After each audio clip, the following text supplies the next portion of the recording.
We've saved the best for last. Will Fleeson is going to be speaking. He's the Kirby Faculty Fellow at Wake Forest, as you'll know, psychology co-director.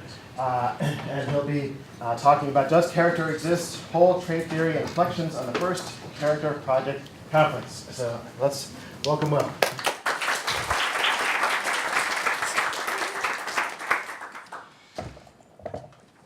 So I have the very pleasurable task of sort of summarizing some of the big points of what we're trying to accomplish and all the great talks we've heard. I don't think I'm easily impressed. By the way, that item is wrong because it's double-barreled. It shouldn't have critical in there with overly impressed. But wow, I mean, I go to SPSP and I don't see this many good talks in the entire conference, right? And for those of you who don't know, that's 10 simultaneous sessions for 3 days, 2 days, and I don't see this many good talks. I was very impressed. So in fact, can we just, I'm going to do this and applaud everybody who spoke again, because I thought that was really awesome. I'm also going to say one more thanks to Josh for doing such a great conference. So embarrass him again. And a personal thanks, because my presentation partly depended on internet access, which he just restored. So thank you.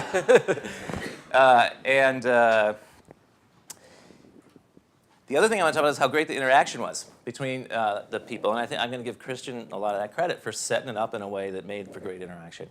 I was really happy about how the interaction worked. I can't believe that it worked so well. I mean, these philosophers and psychologists interacting with each other, talking with each other, arguing with each other. It was wonderful. And we've been talking about it all throughout the whole conference, and I got told that philosophers like to make points against the speakers. I got told that. So I was keeping track, and it turns out it's 10 to 10. So this is like overtime. So I'm hoping that philosophers are going to come after me, but we might not have any time. So yeah.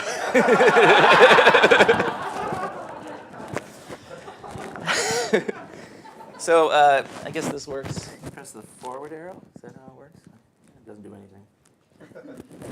Okay, I'll do that.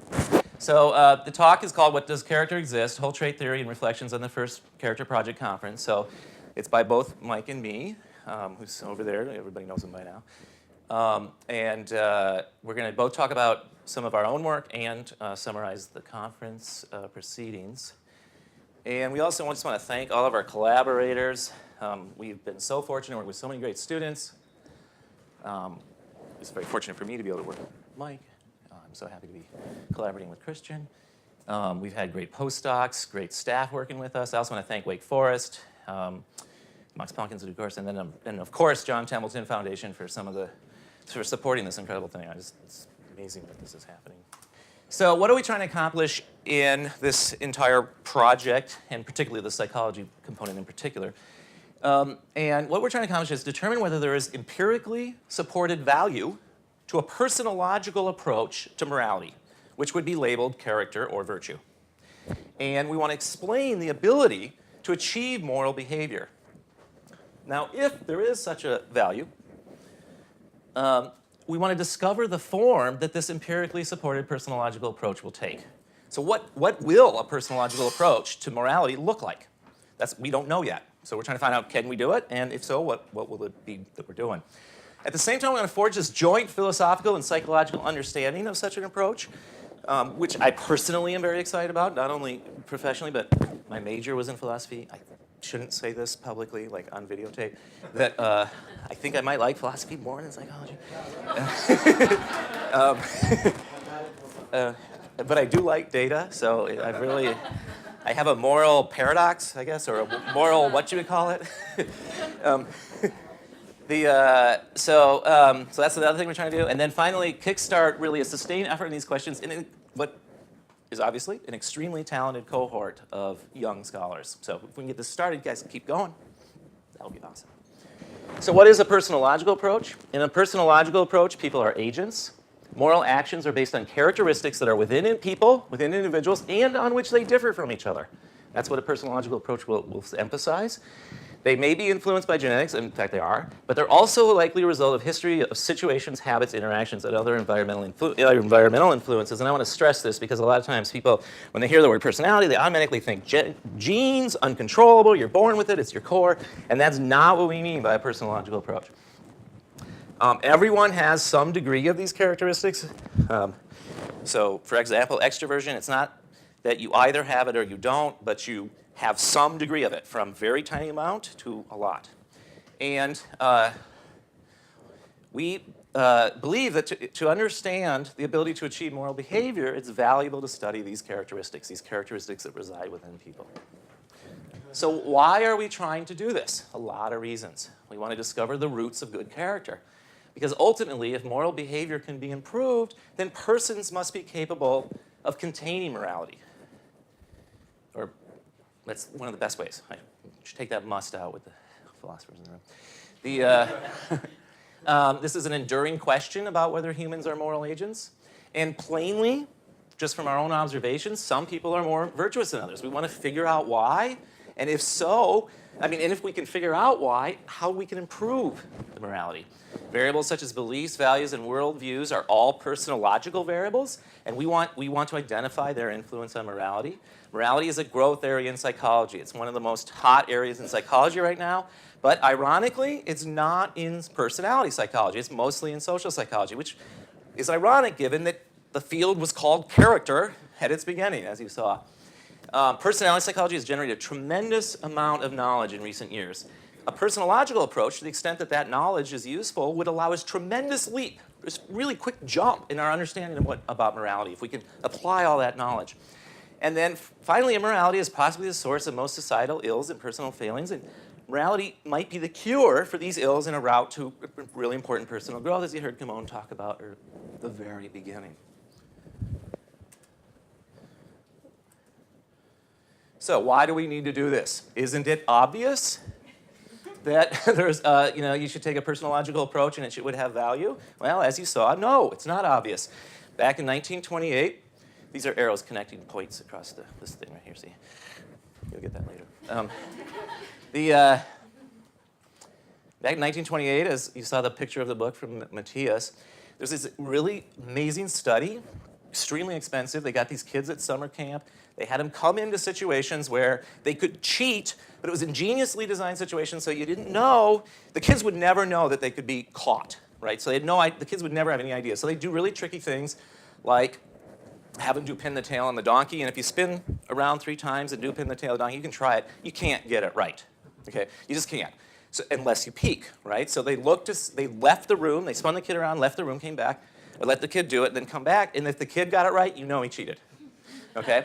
And same thing with, they give them impossible tests to do, and then they gave them the answer sheet, and then they saw how many of the kids got right. Now, if the kids got any right, they cheated because they're impossible, right? But they could have cheated, but the kids didn't think they could be caught because the kids thought they were just scoring their own answers, and they threw away their test. So they looked at a whole bunch of these. They had about 15 of these. And they looked at what's the relationship between cheating in one situation and how you act in another one of these situations. And what they found, as you've seen, is that the correlation never gets above 0.3 or 0.4. And oftentimes it's around like 0.2 or 0.05. What does that mean? That means there's a relationship. If you cheat on one of the situations, you're more likely to cheat on another one. But there's a billion exceptions. It's really hard to tell which kid is going to be the kid that cheats on the next situation. That's what that 0.3 to 0.4 means. And there were 2 consequences of this. First was the conclusion that individual differences in morality, character, do not exist to an appreciable degree. They're there, but they're not really that important. Okay? And the second one is, well, instead of studying these broad traits that are kind of gross and big, why don't we study the more fine-tuned process approaches to personality? Let's take into account how people respond to the situations and adjust their behavior based on situations, because people are pretty smart, they're pretty discriminative. Let's study that process rather than study these big, gross traits that don't really predict that well. So those are the 2 kind of points that came out of that. The other critique came from the situations, and as you've heard, the smell of cinnamon makes you immoral, or moral, I guess moral, right?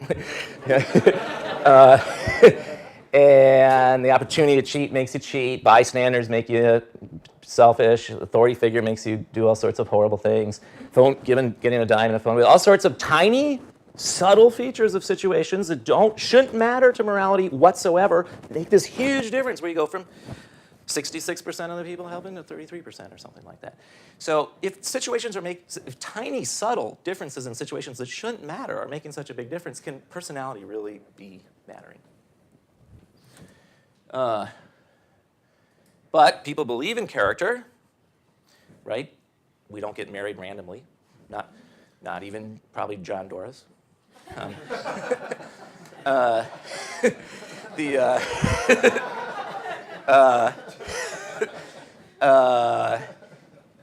We hire people based on what we believe they're going to be like. The justice system is based on political choices. So we make decisions based on there being differences between people in their personality and their character. But maybe this is all part of a fundamental attribution error we make, which is true that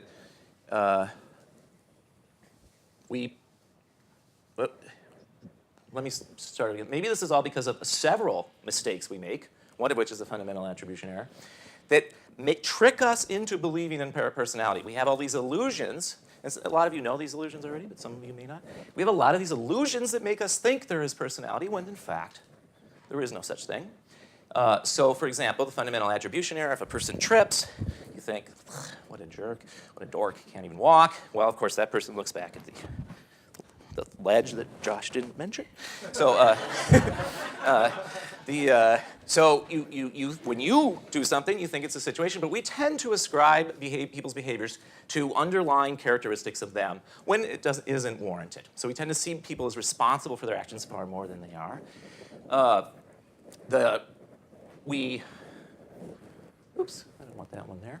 The second issue is belief perseverance. It turns out that people, once they get a belief, tend to hold on to it, and it's hard for people to change their mind. And you've probably been the victim of this, where someone has got an idea of what you're like, and then once they get that idea, you can't shake that. And why can't you shake that? Well, they do all sorts of things, like they don't notice. People don't remember when people act in counter-expectation ways. So if you think someone's kind of a jerk and they act nicely, you forget it. It's been demonstrated people forget that, right? Or they do things like elicit the behavior they're expecting. So if you think someone's a jerk, you'll approach them kind of in an aggressive manner, generally, or at least self-protective. And as a result, they might act kind of in a jerk-like way, and then you have proof. They really are the jerk that you expected them. And then another way we do this is we actually explain away counterexamples if we do notice them. So, for example, if you think someone's a jerk and they're really nice to you, because if someone's a jerk, you might go up to them not in a self-protective way. You might go to them in a very solicitous way because you don't want to counter their wrath. So you're very sweet and very nice, and they're like, well, okay, they'd be nice back to you because you're being so solicitous. And then you walk away, you're like, whew, that guy really is a jerk. Thank God I acted so nicely to prevent from being a jerk, right? And this is the kind of thing that people do to continue to persevere on their beliefs and to continue to believe them even when they aren't true. And then finally, the most important bias is our limited knowledge. We actually don't know people very well at all. If you think about the people that you know the best, you actually barely know them. You see them in a very small slice of their life, right? Even like your spouse or your parents or your children, you see them in a very small percentage of their lives. You don't know how they act when you're not there. And it might be very different than what you're expecting. And there's one thing in common, and somebody made this point when we were talking about philosophy conferences today at lunch. There's one thing that's always true when you're with that person about the situation. There's one feature about the situation that's always true. That is that you're there. So any effect that you might have on that person's behavior is always going to be true every time you're watching that person. So that's going to make you believe the wrong things as well, or believe in personality when it isn't there. So that's why we can mistakenly believe in character or personality when it doesn't seem to be there. Okay. And now, contrary, in the last 20 years in particular, throughout psychology, and you've heard about some of this, there's been a tremendous amount of evidence gathered in support of broad traits. I think David, you talked about this. And this evidence is extremely impressive. So, for example, there is a hierarchical structure. If you take all the traits you can think of, and there are probably about 18,000 of them in the dictionary, if you take all of the traits that you can think of and organize them according to how they go together in people, you're going to get this big 5 structure, which is now 6. But you're going to get this big 6 structure. And this has been replicated across cultures. It's been replicated across age groups. It's been replicated across labs. It's true in Japan. It's true in Greece. It's true in Germany. It's true that if you take all the personality traits that are there, you're going to get something like this big 6 structure. Everything that people use to describe each other fits into this category. And it's a hierarchy, too. You can go up higher levels and have 2 traits, or maybe 1 trait. There's some little debate about that. You can go down and get 20 subcomponents or more subcomponents. Furthermore, traits strongly predict important outcomes. And I think this is kind of really critical evidence for the consequential nature of these traits. So happiness, as David mentioned, is predicted better by traits than by any other variable we've ever tested. It's better than money. It's better than relationships. It's better than love. The thing that matters more to your happiness than anything else is how extroverted you are. And this is true again in Japan, at all age groups and different labs. So this turns out to be true. Job performance. No matter how you measure job performance, whether you use it with a self-report measure or you have supervisors rate the person's job performance, or you check the number of widgets they sell or something like that, turns out conscientiousness is a very strong predictor of how well you do. In fact, it's tied with IQ as the 2 most important predictors of job performance. Again, measured by objective things, which matters, happiness and job performance. Marital quality, again, relationships, big 5 traits are really high, strong predictors. Even death, turns out now 3 of the big 5 traits have been replicated to predict how long you live, which is not measured with self-report. And for example, the effect size for conscientiousness is about the same as coronary heart disease. So being a standard deviation lower than others on conscientiousness cuts about 5 years off your life. Fortunately, anybody who made it this far is pretty high on conscientiousness, I'm sure. Somebody disagree with that? If broad traits are predicting these things, they must exist and have consequences for how people are acting. Okay. Finally, they have a genetic component, and the way you find that out is you take identical twins that never saw each other. They were raised in completely different parts of the country. You ask one of them how extroverted you are, and you ask the other one how extroverted you are, and they match up. The twin that says they're introverted matches up with the twin that they've never met on that they're also introverted. The twin that says they're extroverted matches up with their twin that they've never met and says they're extroverted. So now, again, could be just self-report, but now you've got to explain how these people end up with the same self-reports, even though they never met each other, raised in different families, different parts of the country. Okay. And finally, there are validated observer ratings. If you ask, and Mike's leading some of our really important projects on this, if you ask people that know the person, they will give the same ratings, and we saw a bunch of examples of that already, so I don't need to say that. They'll give the same personality ratings. So we have this stalemate then. If we got this really strong evidence that broad global traits do exist, and they matter, how can it be that behavior that's supposed to be the manifestation of those traits is so inconsistent, right? How can you put those 2 things together? That's the question that sort of isn't quite resolved yet, I guess. I don't know, maybe it is. Maybe you're bored of it. Sometimes I hear people say it's still open. Sometimes people say it's resolved. Other people say it's so resolved it's boring. So I don't know what the right answer is. What do you think, Mike? I think we'll resolve it. Okay. Oh, by the way, I should say, I forgot to mention that I forgot to mention that the good stuff and interesting stuff in here is from Mike. And the boring, like all those behaviors, like, what were they, like criticizing and bragging and all that stuff, anything like that's from me. Okay, so, except Mike, the reason I thought it was because he just bragged. I don't know what's wrong. I don't know how that happened. Another consequence of this situation is that models of traits are underdeveloped.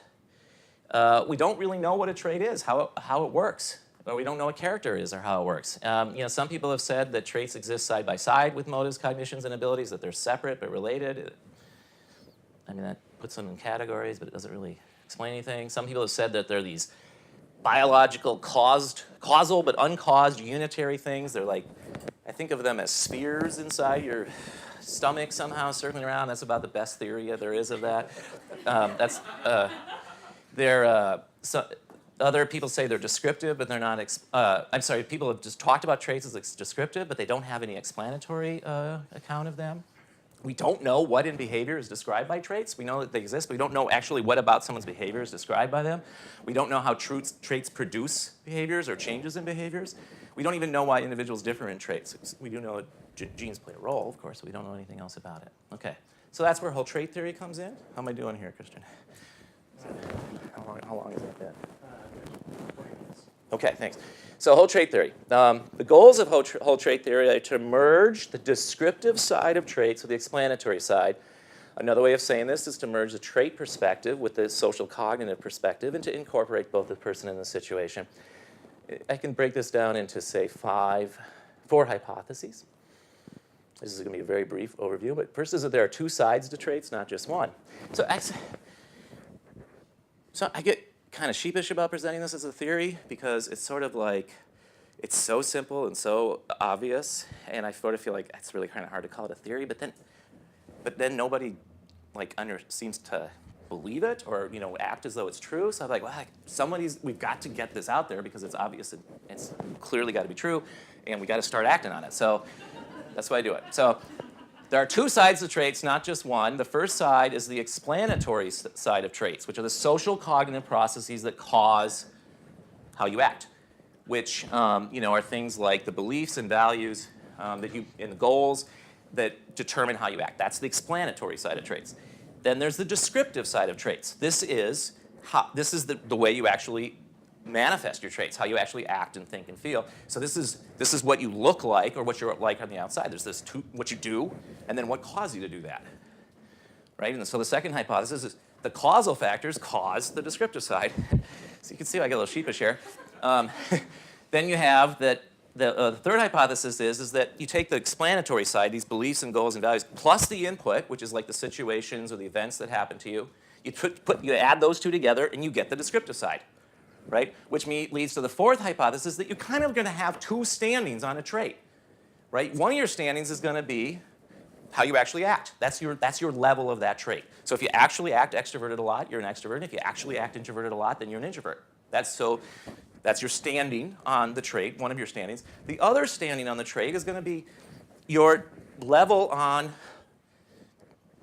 what the explanatory side would produce in say a neutral or average set of inputs, right? So if you had an average set of inputs, how would you act? Right? That's your level on the explanatory side of the traits. So that might differ, right? So you might have the person that Christian was talking about who's very courageous. Was it courage you used as an example? Compassion. Who's never actually acted compassionate, but had moral. Heroic. Yes. Okay. Thanks. So a person who is very heroic but never actually acts in a heroic way, you get that because what it is they have the explanatory side, they have the values and beliefs and goals in order to act heroically, but they never have the input that activates that stuff, so they never actually act heroically. So they have a low level of heroism on their descriptive side of the trait. Right? So that's the fourth hypothesis. Okay. The crux of this matter. Okay, the crux of this matter is the descriptive side of the trait. The question is is it real? Can the stalemate resolve? And the way to resolve this is to assess manifestation of traits of each individual on multiple occasions, in like the experience sampling studies that we've been doing. So you say, right now, how conscientious are you? Or in the last hour or 2 hours, how conscientious are you? I'm going to skip through this quickly because people have described it so well. Palm pilots, they did this for a few weeks. There's tons of studies we've done on this. Okay, so what we expect is that, first of all, people are going to act all over the place. They're not going to just act, at their level of extroversion. If they're an extrovert, they're not going to be extrovert all the time. They're going to be introverted a lot of the time. They're going to be in the middle all the time. They're going to be all over the place because behavior is very variable, as people talked about.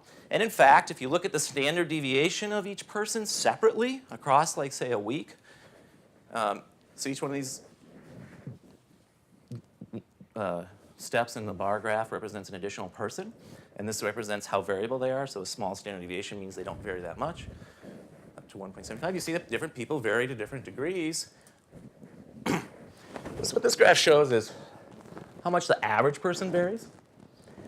And I'll step you through this real quickly, that the darker bars show you how much the average person varies on each trait. So let's take that first bar, which is for extroversion. The number's a little over 1. That tells you the average person varies a little over 1 on extroversion. Totally meaningless, the arbitrary number. Can we put some context on that to see how much that really is?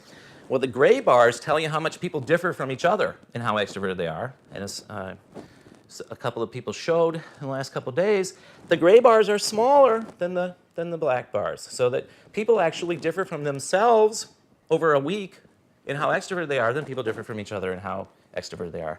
The other thing is affect, how happy you feel and unhappy you feel.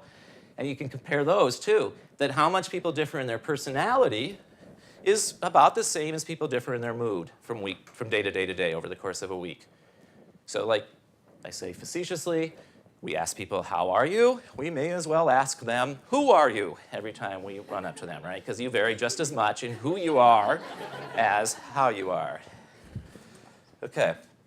Well, there's another way to show this was with little pie charts. This is how much people differ from each other, and this is how much a person differs from themselves. You can see that it's a lot more that people differ from themselves. So what this means is, and this is where I can put some more description on what a correlation of, say, 0.3 means. It's a scatter plot. Each one of these dots is 2 occasions of behavior. It's how extroverted they were on the first occasion of behavior. So this dot right here was about 4.5 on extroversion during the first occasion. And then the point that it is on this graph tells you how extroverted they were on that second occasion. So they were 3.5 on this second occasion. Each one is a different person. It's the 2 randomly selected occasions. This is a correlation of 0.3. So what you can see is you can't really tell how extroverted someone's going to be at a given hour based on how extroverted they were at some other random hour. You can't. You can sort of tell, but it's pretty hard. Okay. All right. However, because we do believe that there is broad traits and they're stable, we think that the overall trends will show through in the long run. Behavior will be highly stable and regular. And the way we're going to do that is not by looking at single behaviors, but rather looking at the center points of people's distributions of behaviors. That different people might have different center points to their distributions, different means, what that would be called, the M thing, I guess. And that those center points don't move. So even though people are changing all the time, their center points aren't moving. So we got for each person their average extroversion across 2 weeks, and you see some people were very extroverted, some people were very introverted, a lot of people were in the middle. And this is the scatter plot when you correlate a person's average level of extroversion in 1 week with their average level of extroversion in another week. And look at that. It's, like, I don't know, you guys that are in philosophy probably saw physics graphs or something that look like this, but psychologists see a graph that looks like that during research methods, and then never again, right? We never get correlations this high. So to see a correlation this high, 0.8, 0.9, is really something. It's really exciting to say, wow, that is reliable. How extroverted a person is acting in 1 week predicts almost exactly how extroverted they're going to be in the next week. And this is true for all the traits. It's also true that we really want to stress here that people are differing from each other. We got some real serious introverts and some pretty moderately high extroverts. We got a bunch of people in the middle. So people are spreading out over the whole place, and wherever their center point is, it stays there from week to week to week. Oh, and here's the self-report problem question. This is the correlations between how much what I say I was acting like correlates with what other people say I was acting like, and it's high. So basically, people may be exaggerating or changing what they say their behavior is to some degree, but mostly everybody's agreeing on how a person is acting, including the self-report. So we can kind of depend on them. There's a lot of problems with this data, which allows me to bring up the point about converging evidence that I want to make. I think one difference between, say, philosophers and psychologists that I sort of starting to see during this couple of weeks is how much psychologists rely on converging evidence. And I'm not sure whether philosophers do and theologians do as much. Maybe they do? No. So for us, Thank you. For us, we recognize that no data is going to be perfect. There's going to be a problem with most everything. We try to eliminate most of the problems, maybe with the exception of Jessica's data. Maybe she didn't eliminate all the problems in her data, I don't know. But actually not in a single study, right? She needed multiple studies because each single study had a problem in it. And she took a different study to address that problem. And so what we do is we build up a picture over multiple studies. If study after study after study keeps coming up, the same general result, they have a different little problem, we start to say, well, the odds that all of those different problems happen to be true is really low. More likely, the finding that keeps coming out is probably the true one. Now, I know some philosophers are not satisfied with probably, but unfortunately, as David Funder said, 2 times out of 3, some evidence is better than none. So probable, like if you can get it down to say less than 1 in 10,000, it's probably good enough to start making political policies or social policies on.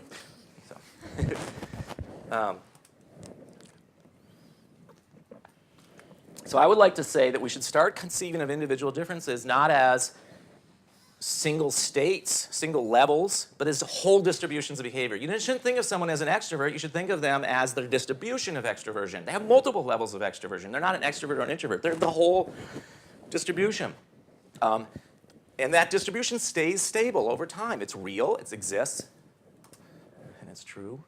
Sorry about the bars going across, the scratchy lines across it. But this is one of my favorite graphs. I know some people really love it, other people think it's boring. But each one of these slices is a different person across 2 weeks. So what you see is that I put all the introverts in the front and all the extroverts in the back. I shouldn't use that language. And what you see is that some people are shifted more to the left, some more to the right.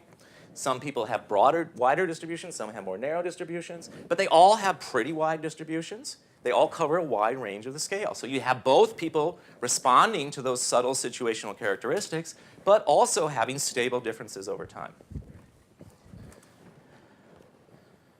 Well, this is what it looks like, say, sorry about the bars again. So openness, this is somebody who's what we would call not very open to experiences, not very intellectual. This is somebody who we would call highly. They're like a standard deviation above the mean on intellect. These are people below. Standard deviation below the mean is the average. This is an example of one person that's standard deviation above the mean. Another person is a standard deviation below the mean. What you see is the person who's quite an intellect has the whole range, right? A lot of times they're up here, so other times they're down there. And the person who's low on intellect, they might make it to a museum. They're not sitting around the whole time watching the Tar Heels or something. they're varying. But of course, there's a tremendous amount of overlap. Okay, thank you very much, Christian. Oh yeah, so people who are not philosophers tell me this is not a Hegelian synthesis. People who are philosophers say that yes, it is. I don't know, maybe they're just being nice. Christian is fairly nice. So.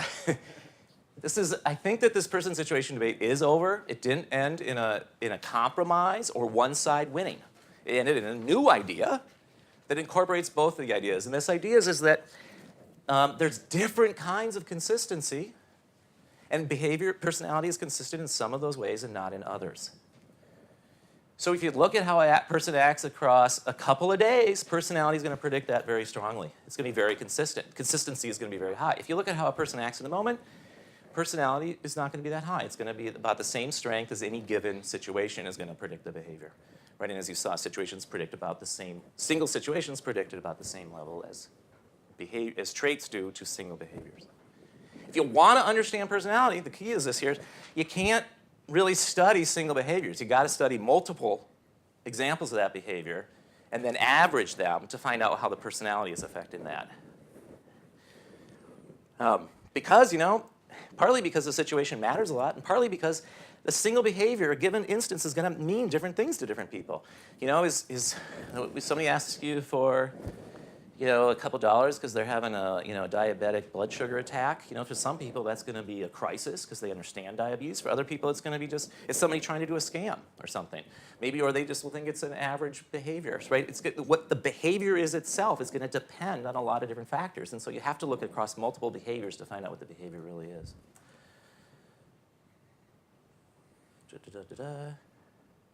Okay, so this descriptive side of personality exists and is real. There are broad differences between people, global differences between people that matter and are real. You know, they matter to how long you live, for example. Now the question is, what about the explanatory side of traits? I'm going to be shorter on this. This is what's interesting. Don't spend less time on it. What I want to look at now, what I want to know is, and what Mike and I were working on together is, well, what determines that variability in that behavior? How do these traits work? That's the real payoff here. And one idea is that traits and states, which are like your momentary manifestation of traits, are tools. That they're useful ways of accomplishing important goals and values. That you don't act extroverted just because that's the way you are, or you don't act conscientious just because that's the way you are. You do that because you're trying to accomplish something with that extroversion or that conscientiousness that makes sense given the situation. That's the idea. And so, for example, we came up with a bunch of goals that we think extroversion behaviors are good for. So like if you're being talkative, I don't think people are talkative just because they're talkative, although some people, I guess, are that way. But mostly they're trying to do something, and it's kind of straightforward and simple, again, like convey information, right? Or maybe entertain someone or enjoy their company. That's what they're trying to accomplish that. They're not just being talkative. They're actually trying to accomplish something. So we did an experience sampling study. We asked people, right now, are you trying to connect with someone? And then we said, how extroverted are you? We said, are you trying to entertain someone or have fun? How extroverted are you being? And we find these, again, really huge correlations, like 0.6, 0.7 between what goal the person has and what personality they manifest at that moment. And we threw in get things done because we wanted to make sure it wasn't just some kind of method thing where it'd be like, yeah, I'm doing that, I'm extroverted. So we threw a goal in that we believed that wouldn't be related to show that, in fact, it doesn't relate. It's not just the method. Okay. We've replicated this before. We've done experiments on it, but I'm going to skip it. I also think people are responding to situations in a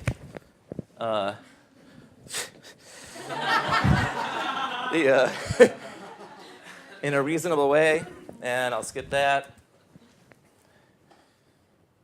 The question I want to ask for everybody here is, does it apply to character? So what I'm going to do is close your eyes because I'm going to skip ahead a few slides here. I don't want you to get sick. So here's the question I want to ask the philosophers. So does this work for virtue? So suppose we had an honest person here and a less honest person there. This is how honest they were across multiple occasions. This honest person was highly honest most of the time, but sometimes they were kind of swear the truth. Every once in a while they told a lie. This other person, they told a lie a fair amount, a lot. Most of the time they kind of weren't really telling the whole truth. Every once in a while they got around to telling the truth.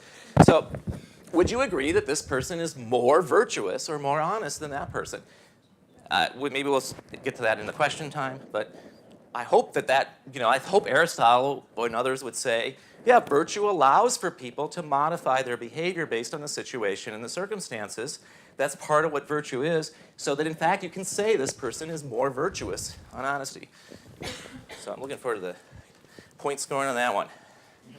Okay, now I'm going to talk about this most interesting part.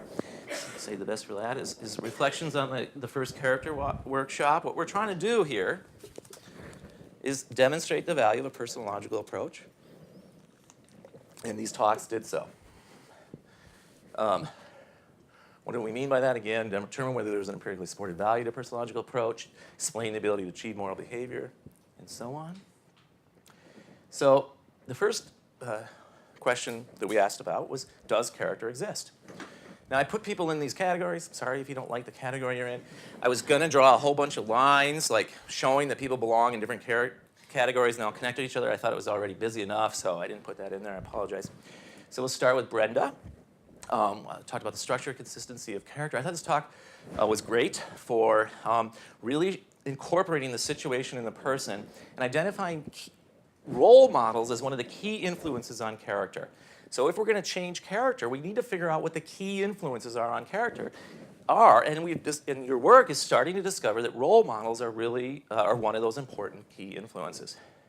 There's a really important sample. I'm really looking forward to data that you get with the Native American and African American sample. I think that's going to be exciting. The model you have of moral identity is very innovative. How does it develop?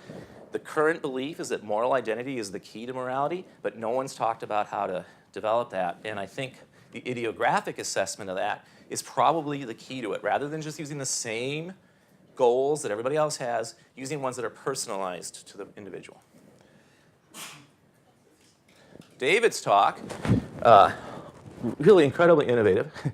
It's really amazing the amount of talk and criticism and excitement generated by that talk was really cool. I think taking, the people have wanted to do Milgram for decades and not been able to because of the ethical problems with that.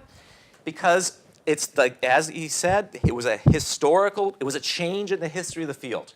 Because now it's not the person, it's the situation. So if we can actually go back to Milgram and show that actually the person matters to what people do in there, that completely changes the history again. So this has a really potential high payoff. It gets at objective behavior. Again, there's some problems. It's not, fortunately, the same thing as killing someone. Maybe it goes 80% of the way there. But if we can replicate some of that same evidence and then go the rest of the way, it could really make a difference. Matthias and Sabine's work, awesome. The ear is just one of the most exciting, innovative developments in the last 10 years of psychology.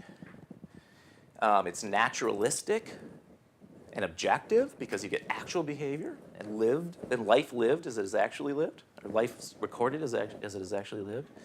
You can look at the consistency of aggregates rather than single behaviors. You can look at within-person variability. Some results we've found already is that despite our fears, participants report their morality at least somewhat accurately. Of course, it's just one study. A bunch of studies showed that, right? So the converging evidence is starting to be overwhelming.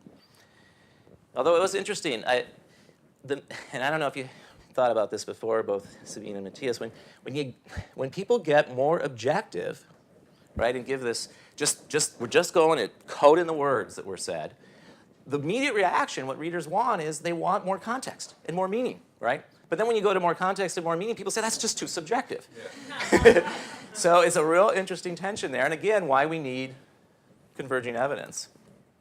And we had Vipka's fascinating talk on the loving mom and the tough career girl. This talk, unfortunately, we didn't get data. I'm so sad, but I got to wait another year. This was an excellent account of the history of character in psychology. And what I loved about this is that it got the subtle, conceptual, and key point about consistency so well. It's not some kind of vague, interactionism. That's not the answer, right? The answer is that there's different types of consistency, and behavior is consistent in one of those ways and not in the other, or in some of those ways and not in the others.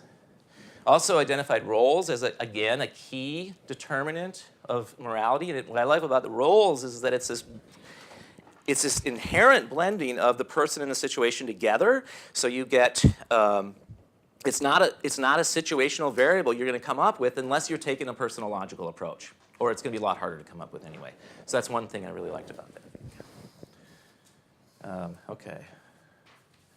Then when the next question is, how does character work? This is where we get into what are the mechanisms, what are the beliefs, the goals, and so forth that make it work. We have these underdeveloped models of traits. How does it work? Kristen, can I keep going a few more minutes? I stopped giving time. Okay. Can I just finish up the people? Is that all right? Thank you. Yeah, thanks. We'll do Ty, then we'll stop. Just kidding. Okay. All right. This is really another awesome study.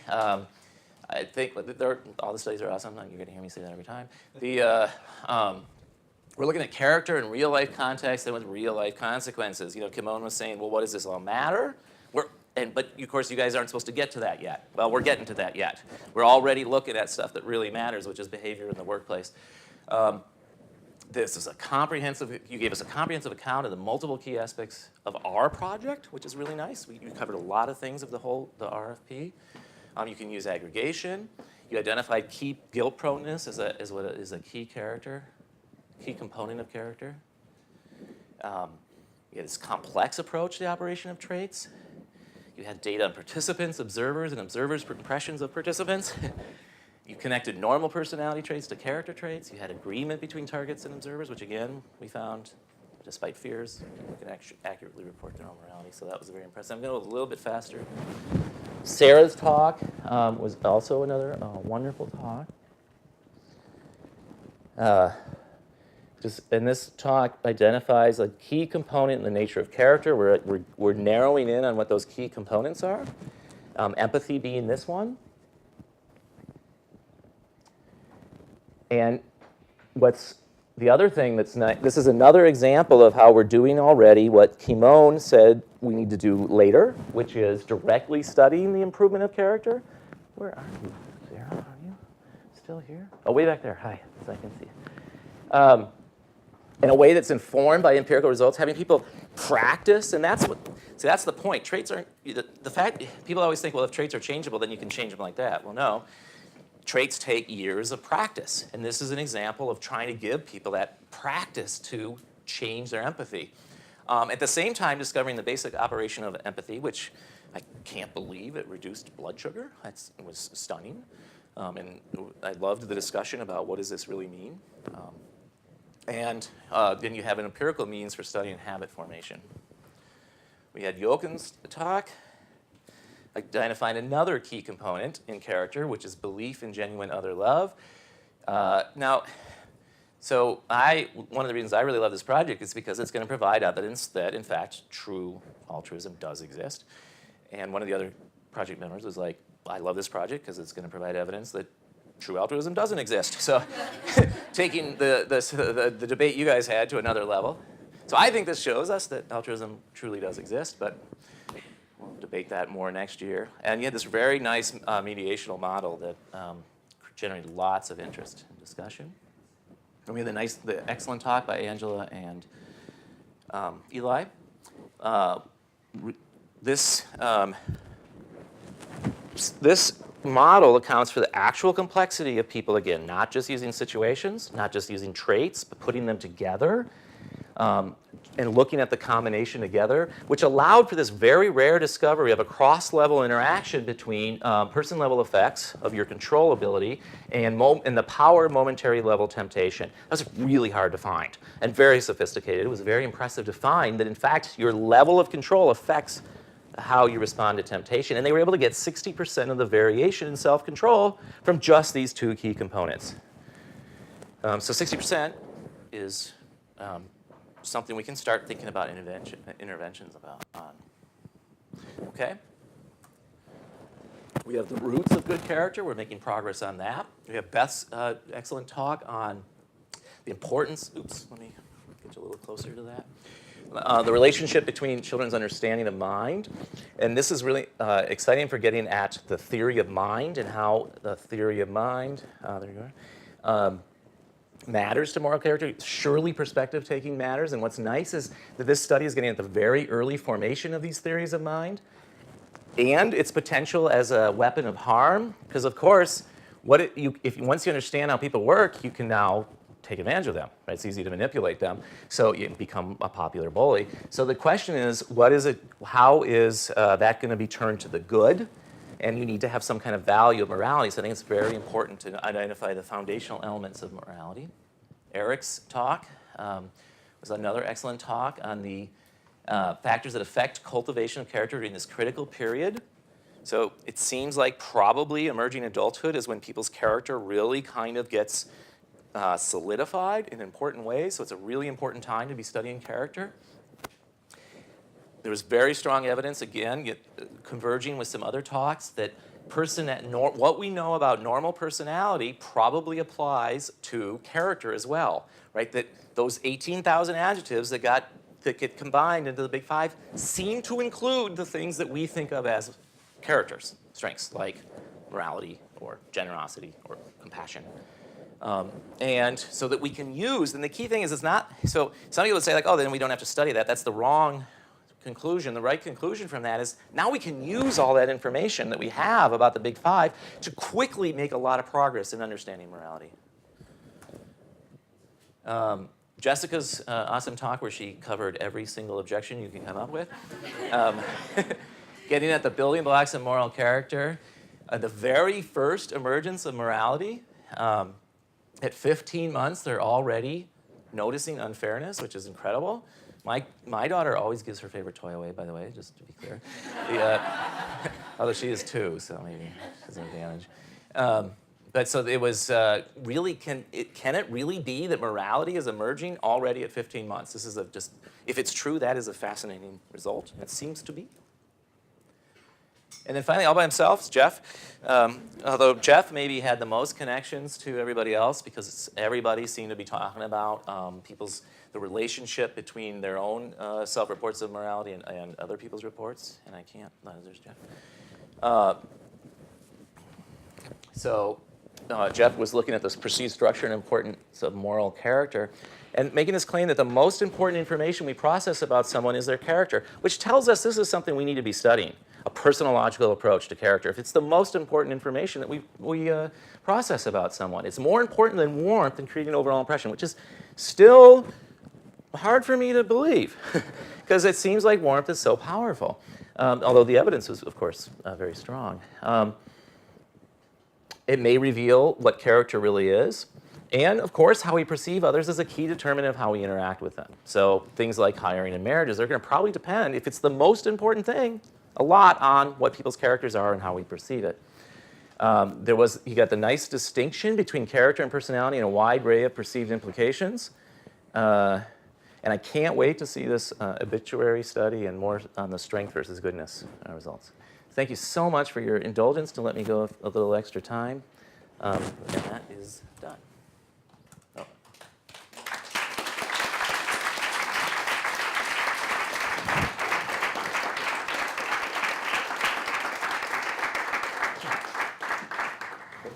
So since it's the last talk, I think we can be relaxed about the time here and just have a good discussion.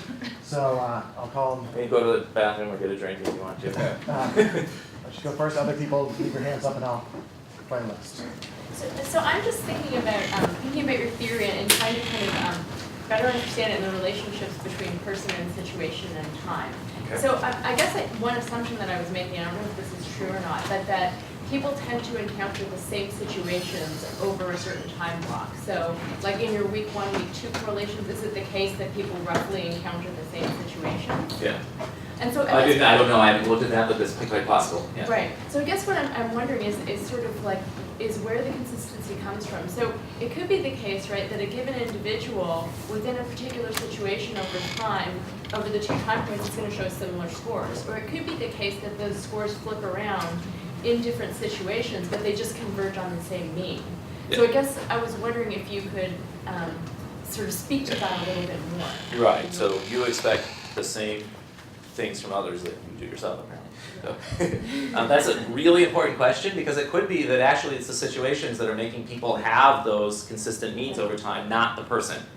And that's why this is such an important question, because it could be if you're just repeating your situations from week to week, of course you're going to have the same mean, and it's nothing to do with you, it's just the situations. I think it's a really important question. That's why we did a study, and I left out a bunch of slides, maybe hard to believe, but a bunch of stuff that try to answer some of the objections to this theory. And one of them is a study we did in which we actually brought people, we did an experience sampling study in the lab, in which we brought people to the lab for 20 weeks over the course of a year.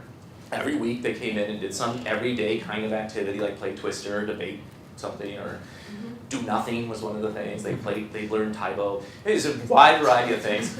Every subject went through the same situations. And then we looked at whether or not how they acted in the first 10 situations predicted how they acted in the second 10. And we get the same, not quite as high, maybe 0.7, but we get the same really high correlations between their average behavior in the first 10 and the average behavior in the second 10. That makes it really hard to believe, to argue that it's the situations. The only way you can really argue it is that, well, maybe when the person comes into the situation, they change the situation in a way that then provokes the same behavior. And that could be true, that we haven't ruled that out, but that still, to me, says, well, it's the way you change the situation that is your personality then. Right. So. And I guess to follow up on that, I guess I'm wondering, like, how do you define the appropriate unit of time, right? Because you could say, taking this approach, well, you know, if you look at how someone behaved and you look at their averages over the first 76 years of their life, you'll really be able to predict how they're going to behave in the last week of their life, right? I mean, that's got to be true at some level. So how do you decide the appropriate Like, how does one objectively decide the appropriate time window to look at Yeah. correlations and graphs? Yeah, so, right, exactly. I mean, the average of 76 years versus 76 years, or the average of 1 week versus 1 week, or Right. do you need a month? And my answer to that question is, well, that's an empirical answer. There's an empirical answer to that question. What is the amount of time we need in order to find consistency? And then we can look at that amount of time and decide for ourselves. So again, going back to this, instead of saying is it consistent or not, we say what kinds of consistency there are. Once you identify the consistency that there's there, then say, is that consistency produce a model of traits that's worth spending time studying? Right? So we want to look and see, well, how much time do you need to get consistency, and then say, is that enough time to make something worth studying? And it turns out you need about 3 days. If you get a person's behavior for maybe 2 to 3 days, and actually with morality, it turns out we kind of done it like 1 day. If you get a person's morality for 1 day, you can predict it at 0.9 level another day. Okay, I skipped over that one. But with other traits, you need about 2 to 3 days. You get the behavior down to about 2 or 3 days, you can predict at the 0.8, 0.9 level their behavior in another 2 to 3 days. So that's a pretty small amount of time, I would say, and then that says to me, yeah, that's a variable of importance and meaning to study. And sorry, one more thing, and maybe I'm just trying to think through this, and maybe I'm not thinking the right way about this. So let's say that you looked at how people behaved in a particular situation, like at home, for example, right? Yep. And you looked, instead of looking at the individual, you averaged across individuals on given traits, and then you looked across time to see whether that would be correlated with how they behave in that same situation at a different point in time. Okay, so I think I understand, but let me just repeat to make sure I got this right. So you're saying take one moment in time with 30 individuals. Instead of 30 moments in one individual, take 30 individuals at one moment in time. Get your average of that, so like how the average person acts in that situation. Right. And then get another situation, get how the average person acts in that situation. Yeah. Yeah. And so I guess what I'm trying to get at is if you Yeah. use the situation as the unit of analysis, then presumably it shouldn't be as highly correlated as using the person as the situation as the unit of analysis, right? So I'm just wondering if there's value to doing that direct kind of comparison in a sense. Yeah. So first of all, that's the method of social psychology. So basically, what social psychologists do is they get 30 people in one situation, another 30 people in another situation. And the reason they get 30 is for the same exact reason. If you just got one person in the situation compared to how one other person acted in the situation, you can't generalize at all from that. You need to get 30. So that's what they do, is they get that and they find their effects, and those effects tend to be, I'm sort of answering a two-part answer to your question. So those effects tend to be about the same, around 0.3 to 0.4, as the effects of traits on single behavior. I think you're asking about a slightly different thing. Right, which is the same situation over time, not two different situations. Right. Right? Yes. Yeah. And the closest we've come to that is in the profile analyses that we've started to do, but we really haven't gotten very far. One thing so this agreement slide back there. So this agreement slide right there. This is, something went wrong with the screen, but this is how much an observer agreed with the target about how the target was acting, right? And you see correlations. What we did is the closest we've done so far to what you're saying, it's not exactly what you're asking for, the closest we've done is we've actually got how the average person acted in each of those 20 situations and took that out of everybody's behavior ratings, both the target ratings and the observer ratings. So we got rid of like how the average person acts in that situation. So you're looking at, and this is all based on Mike's great work on profile analysis, you get the discriminative rating, like how does this person act differently than other people act in that situation? You still get a fairly substantial agreement. It's lower because some of the agreement is based just on knowing how the average person acts in that situation, but you still get reasonably high agreement. Now that's not really what you're asking for. I think that's a great question, and I will probably do those analyses. I'm just thinking it might be a really powerful way to demonstrate your claim because it's exactly an analogous kind of statistical test, right? And so it's just sort of saying what is the grouping unit in a sense, right? Yeah. Yeah, my guess, yeah. And so your prediction is that when the correlation won't be as strong. I don't know what my prediction is. What do you think? Yeah, I'll have to think about that a little more myself. Well. Yeah. Okay, so that was very fascinating. And so if I understood you correctly, earlier in the talk, you were from your 2001 JPST paper, your claim is that within-person variance is greater than between-person variance. Is that what you were claiming? Well, I'm going to say it's large. And you can have, large is kind of arbitrary terms, so I'm trying to use comparison standards, and I look at between-person variance, and you find from study to study it's about the same, or sometimes larger, sometimes about the same. And it's not really important to me to be, larger. Like if it's 0.95 or 1.35 times, that's good enough.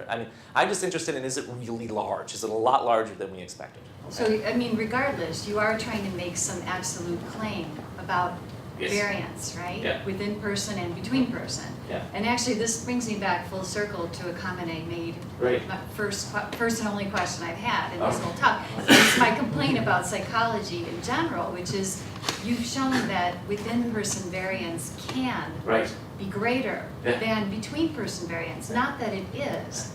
And I knew that was coming. Let me wait. Let me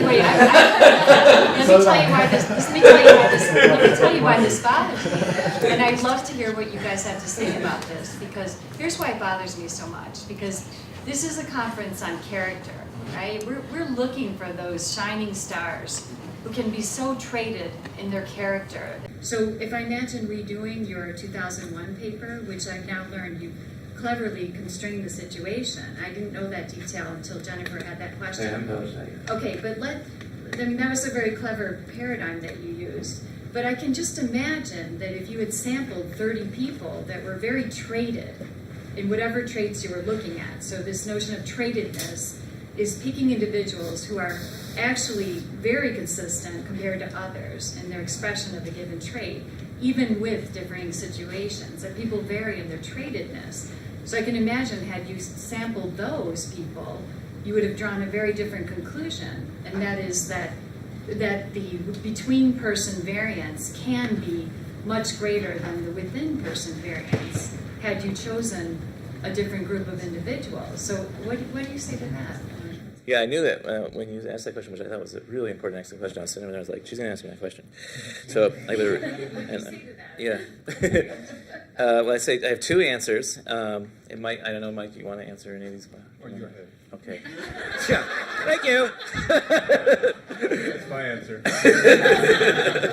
You're saying that I'm just showing sort of what the average person does or what's possible, but I'm not showing what the really top level, most virtuous or highest level of extroversion people do, and you may get a different answer.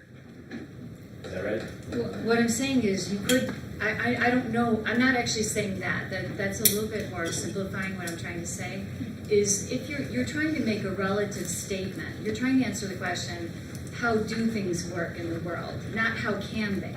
And what I'm calling your attention to is that you showed that it can work the way you've claimed. Right? Not that it does work that way. You were just saying to Jennifer, you had more than one person, you had 30, and therefore you're in a position to generalize. And I'm questioning that premise because you have 30 people, we don't know where you got them, we don't know how traded they are on the things we care about, which in this conference are character-related traits. So, I feel like you could have gotten a very different result had you chosen different people, or if you had used different situations. Yeah. I guess that comes back to the convergence issue to some degree as well with different studies. So I don't know if this addresses your issue, but you're right. In any given study, you have 30 people or 100 people or what have you, using a particular paradigm, whether where everyone's in their own situations. So that has its trouble. And so so I don't know if this is the issue, but if those same effects, the within, between, difference, or what have you, are found in multiple studies using, of course, different participants in every sample, some college students, some older adults, some younger adults, some people with borderline personality disorder, and using different methods, the ESM method or other observer reports, and you start to find this. Does that alleviate that concern? When you see convergence? Yes. I mean, you know what? It reminds me of an analogy. I'll tell you that it doesn't really. Okay. Because, for example, like I'm inducing people to stop lying in my study, and I'm using South Bend residents for that, and I'm comparing them to a control group of similar people. They're randomly assigned at the beginning. And I was afraid Templeton would tell me, you should perhaps broaden your sample, right? So I sound like a hypocrite right now because I'm using just South Bend residents, but I know I'm addressing the question, can stopping one's lies cause an improvement in health? I recognize that I'm only addressing can it work this way? Not that it does. And so, I'm just, even if you have a bunch of, even if I took many samples, like from North Carolina residents, people from China, in each case I'm still asking, can it work this way? I'm not asking ever, does it work this way? No matter how many non-randomly selected samples I study. I guess I'm a little, maybe I'm not understanding that fundamental difference between the can and the does. Maybe that's what I'm struggling with. I'm seeing two different distinctions between can and does. So the first one is this can work. You can find a sample in which this works, and that doesn't mean that it works, say, in the average person, which is what we're interested in. That's one distinction. Yeah, and I agree that whenever you use, this is a study, or some of these studies were with college students from Wake Forest, and we know that it works with them. But of course, they're not representative. The only way you can be absolutely sure that this is the way it works in the average person is if every person in the world has an average, or maybe in history, has the equal chance of being in your study. And some studies get pretty close to that, not the history part, but at least in the country part, because then they generalize to that country. We can get pretty close to that. But if we use, say, college students at Wake Forest, and then we use, in one of our studies, we had community members from Winston-Salem. So now they're very different. We get the same result, right? Again, variability within people is a little bit more or about the same as variability between people. If we look at people of different ages, what ages did we use? We compared 65 to 80 and 35 to 55. Yep, and then I think also college students, and we found again the same result, that variability is about the same within people as it is between people. And then have other people replicated that? Yeah, Brent with college students at the University of Michigan. Now, yeah, you're right, those are just separate things, but if each isolated event study gets the same result, I start to think, yeah, I bet if you did a random sample, but again, it's not good enough for philosophers because it's only 1 in 10,000 chance. Oh. I'm going to completely change the topic. Is that okay? Go for it. I'm playing devil's advocate here. So I agree with you that to me it seems obvious that some people are more virtuous than others. And I think that most of us could probably agree on some virtues, maybe honesty, I don't know, maybe a few others. But one, I think, interesting difference between philosophy and psychology is that psychology has traditionally not been in the business of prescribing what's good. And I think it's really good and interesting that psychology is getting into the study of morality, but I wonder if we're going to hit this wall, or we're going to have to define what's good if we go beyond perceptions of morality. Yeah. So, and the question about are some people more virtuous than others, and if so, why, requires us to define not just perceptions of morality, but what's actually. And this is also a really excellent point, and I mean, I think Vibke brought this point up, but that's the reason that Allport said, let's get rid of character, because it's not scientific to study morality, right? Leave that to the humanities. We just study the way things are, we don't make judgments, right? And that is a reasonable way to go. There are two reasons why I'm not choosing to go that way, and I think Mike and the whole project. And the first reason is, what you select to study has different rules than how you study it, right? So where science and objectivity needs to come in is in how you study it. But when you select things, you should select things that you think are important. So my first answer is, look, I'm going to study honesty and, not lack of stealing and fidelity and these things. I'm going to study those things because I think those are really important for the world to know more about.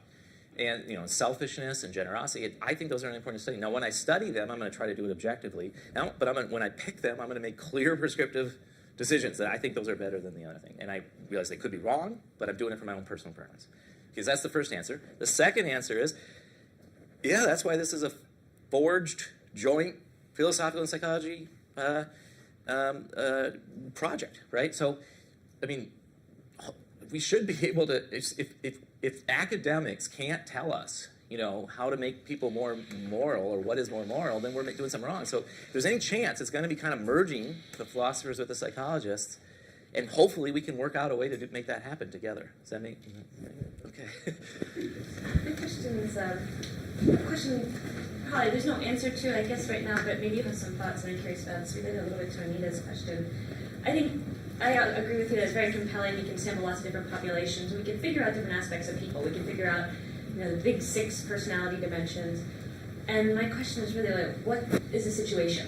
You know, and I think we can talk about stealing in one situation, and you have different things in your lab, and I'm curious your thoughts on what are the key aspects of situations that might help us start to group them together into ones that might be relevant to studying how they're similar and different. Yeah, that's a great question. What are the key aspects of situations, and how can we group them together? And so I kind of have two answers to this question. Mike, do you have anything you want to say? No? I was actually still thinking about Anita's Okay. question. Because I think it's relevant to Anita's question, because her point is, we can't generalize to all people if we're not randomly selecting people, but if we're not randomly selecting situations, if we don't even know what the domain of situations are, we can't even begin to answer that. We have a little idea about people, but not really situations. Yeah, so two answers to that. First is, I bought this book. I was so excited because it was called The Atlas of Interpersonal Situations. Yeah, I come from that tradition. Yeah. With John Cabot and Kelly. Yeah, you know the Atlas. It's like this thick. Yeah. And it turns out, so I'm like, all right, finally, we got how all the situations relate to each other. And it turns out that's just actually prisoner's dilemma situations. That's all that entire book is an atlas of prisoner's dilemma situations. It's all personal situations. Well, interpersonal, not defined as like how do you get along with your spouse, but what do you do when you have to negotiate with your spouse about in a particular kind of situation? Over yourself and another person's control over you and the combination. Yeah. So and it's a wonderful book. This is not a criticism of the book. The point is, oh my God, how big is the atlas of situations going to be, right? I mean, I probably can't reach that high. So that's the point. That's a really difficult job. So then it was like, what are we going to do? Because I agree with you. I bought that book because I was so excited, and I love the book. So the question is, what are we going to do? And that's why I thought it was so important that so many of these talks are identifying key components of situations or beliefs that are relevant to how moral people are. Because what we need is we're not going to get that atlas and just start going through the list. What we need is insight and creativity to come up with those key components. That's what we have to do, and that's going to take some time, and that's why we get brilliant people working on it. And if I could follow up on that also, David, I think, are you using the RSQ? Yeah. Okay. So that's another way. I mean, you point out a big shortcoming in actually social and personal psychology. Social psychology is in some way the psychology of situations, but there's no psychology of situations. There's no taxonomy. Right, exactly. So it's kind of an ad hoc, let's look at this difference, let's look at that difference. These are important things, but that's right, there's no coherent taxonomy of what that means. So there is emerging work in trying to understand what do we mean by situations, and some of the work at Riverside that Dave Hunter and you guys are using is one approach to that. One of the first approaches to beginning that, but it is a problem. Yeah. Actually, David Funder is leading a huge project on characterizing situations across nations in different languages. So this is the International Situation Project. There's a website. So if you will, you probably will find out some information. And it's a big effort to try to figure out how situations work across countries, across languages, to find the basic dimensions of a given situation. So that's what we lack, actually. Yeah. But I think there are 4 or 5 taxonomies actually out there, but each one is limited to a specific kind of situation or a specific kind of way of generating that taxonomy. I mean, they're good, but I don't think we have a taxonomy of situations right now. And in fact, another reason why I think we need to do this is because instead of trying to generate what situations are, I think what we need to do is generate what situations are in terms of how they matter to personality or character. One more question. Let's get a philosopher in here. Nancy? Thank you. I just want to kind of piggyback on what Simin brought up, and to say that I completely agree with you in terms of the collaboration that needs to take place between philosophy and psychology. I mean, in terms of what we do, which is argue for normative and prescriptive conclusions, we argue for the ought, right? So I've reached the point in my career where I almost cannot function as a philosopher without going to psychology, because we can't, in my view, as a philosopher, you can't really argue for a normative conclusion if you don't know that it's doable for people like us. And that's a very kind of rough way of looking at it, but just take an issue like moral responsibility. How are you going to hold somebody morally responsible if you don't know what's happening cognitively and emotionally when they act? So, there are so many, on so many levels, there are so many questions on which I think philosophy is completely enriched by psychology. And I just sit here in awe of all of the work that has been done. So I just want to thank you psychologists for putting up with the questions of philosophers. And it was just, thank you very much from my perspective for what you've given to us. It's a great note to end on.